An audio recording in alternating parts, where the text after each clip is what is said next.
koji su dobili licencu. Mladi radioamateri, pored rada na uređajima, uče i snalaženje u prirodi, čitanje topografskih karata i pružanje pomoći. Y1 Y1 PRM. Lice je pronađeno i uočeno je u reci. I evo, to je to lice koje ste vi tražili, je bilo teško da nađete.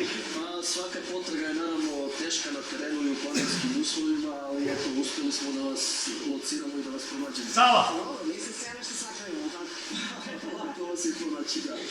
Situacije nisu uvek lake kao što je izgledala ova potraga.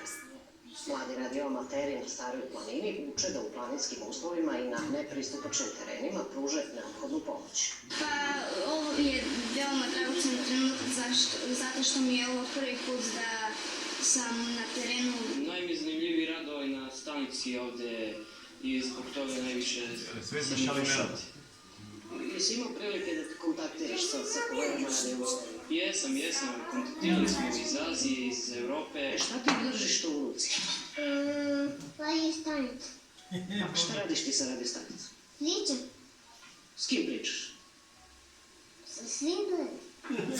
Radioamateriju zbog obuke komuniciraju sa kolegama širom sveta, a usavršiće izradu antena za sve talase. Mi smo na Staroj planini instalirali našu linkovsku opremu koja je u suštini veza sa građanstvom. Znači, svako ko se nađe u nekim delovima Stare planine gde nema signala mobilne telefonije, imamo tablet sa obaveštenjima gde u stvari obaveštavamo građanstvo da na određenoj frekvenciji mogu nas pozivati, a mi već možemo alarmirati određene institucije koje je potrebna bilo kakva pomoć.